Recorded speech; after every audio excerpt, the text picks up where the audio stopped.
What do we expect Sir Keir Starmer to be going on today? There are a range of issues, from the cost of living to Ukraine to even, dare I say it, Partygate.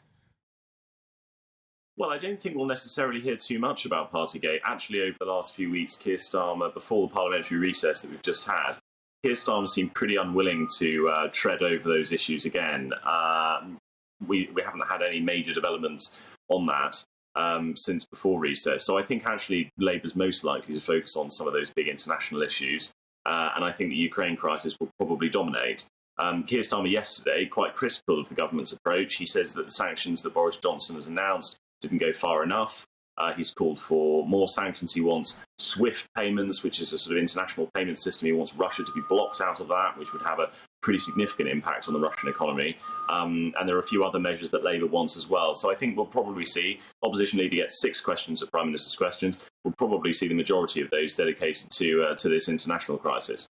This is a fascinating tack that the Labour leader is taking, not only trying to present himself as a sort of statesmanly figure, but also a massive realm of differentiation between himself and the former Labour Party leader, Jeremy Corbyn.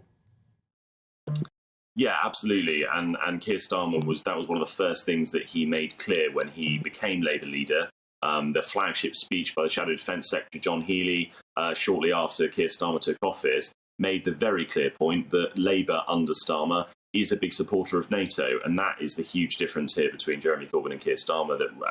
We can only imagine what would have happened if Jeremy Corbyn had been Prime Minister and there had been a NATO-led action in Ukraine, as is being discussed at the moment. I mean, Jeremy Corbyn, we saw yesterday, has been very critical of NATO on the backbenches and continues to be.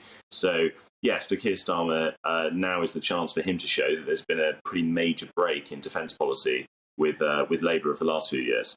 So a pretty high-stakes, internationally focused Prime Minister's questions being expected today. Of course, that'll be from 12 midday.